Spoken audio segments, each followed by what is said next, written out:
be in the present self. And honestly, this is also for myself, to remind myself, like, stop constantly chasing the future. Start to live in the now. And living in the now might sound cliche. Everybody says live in the now, but what does live in the now mean?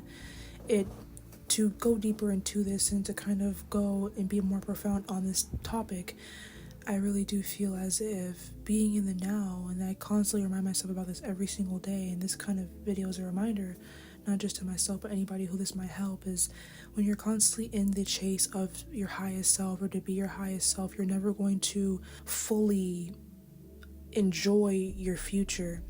If you're always in the constant chase of your future self, when you become your future self, you're going to want to chase your next future self. And I feel like the realizing that you are your future self now, and your past self is so proud of you now, and your past self looks up to you now, you want to remember that being in this present moment and enjoying all the things that you once asked for that are now here, enjoy these things and be grateful for these things, because gratitude will amplify any manifestations. Gratitude will radiate to God that you already are not only grateful for what you have, that means you'll be grateful for what's to come, but you're also content. And when you're content, you are always offered more. Whenever we're content, we give, and whenever you give, you receive. And so for you to constantly want to chase being your higher self, you're never going to be your higher self, because even when you become your future self in the next 3-4 years, you're still going to be training your subconscious brain to be thinking in a chasing manner of being my highest self and being better and better and better, and never being content with the now. Now, I'm not saying to be comfortable in like an unsteady way, because the only constant is change. So you're always going to be changing and growing. So once you realize that you're constantly going to be changing and growing, it's never going to be a cycle, a loop. It's only a loop if you create it in your own mind. And it's easy to get out of that loop once you realize and shift your perspective to knowing that I am my highest self now, because my past self wanted all these things that I have now. And of course I have things I want to continue to get done, but I'm still content and grateful for the now.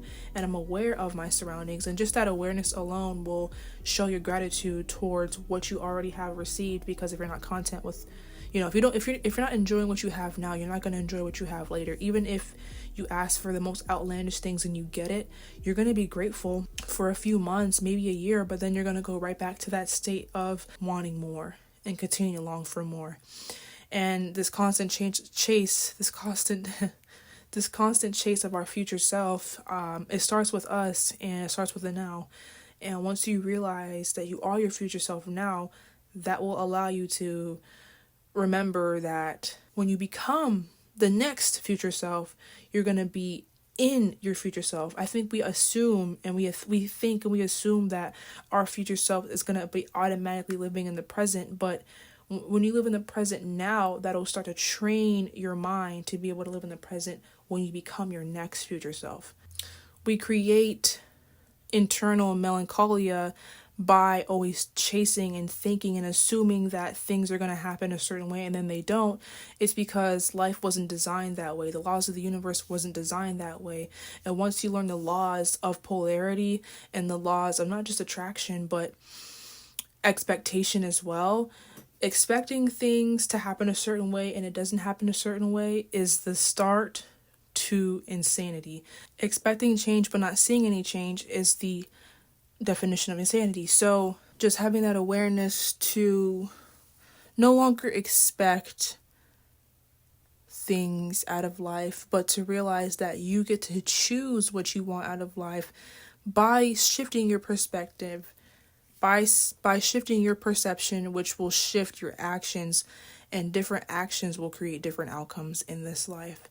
And so the simple awareness of this video, bringing that thought, that idea that you never had of, bringing that thought or idea that you never have thought of, or perception that you never have, basically changing your ideas or changing your perception, adding a different seed to your perception, to look at things from a whole different way from this video will allow you to just start to catch yourself whenever you feel like you're not content with the now. Obviously, that means that change is coming. If you feel uncomfortable with where you are now, that does mean that change is coming and you are going to be changing, because uncomfortability is what's going to promote and push that change. But it's pretty tricky because while you're in the process of changing, still be in the present. Of course, plan for the future, but don't linger and marinate too much in the future. You kind of have to have that intuition and know when to get out and be back in the present, because we're going to constantly be hopping timelines, being here, there, and everywhere. But being grateful for the past but not lingering in the past, being grateful for the present, and then being grateful for the future but not lingering in the future. I noticed that whenever we linger in our past or our future, it's going to create some type of mental insanity. But the only place that you can linger for a long period of time and not feel insanity is the present. So the present's kind of like that fine medium, that middle ground, that resting point within our minds, to not freak out or to not panic whenever things aren't going in a way. Just called to be here now, take some few deep breaths, look at things, look at nature, go to a different environment, and just kind of spend time outside, spend time inside, spend time wherever you feel called to spend time, and just be here now. I can't just sit here and tell you guys not to think about the future, because of course, like, we're going to think about our future, because some people are planners. I know I'm a planner, so I do plan about the future, but being able to know when to, okay, that's enough, get back to the present and not linger, because once you linger and marinate, you're going to leave room for melancholic energy and just emotions and deep sadness to come into your life, because you're going to compare your presence to your future, which is not that. It's not aligned yet. So yeah, that's all, bestie. I hope you really have felt the shift, the mindset, perceptions, anything that you have added on in your mind in this video that will help you align to your best life. Bestie, homegirl, all of that. If you're new to my channel, you're now my bestie, you're not my homegirl or homeboy. I love you guys dearly, and I'll see you in the next video, okay? Get comfy, come back if you feel called to come back. If you love the vibes here, stay, by all means, okay? Love you, and I'll see you in the next video.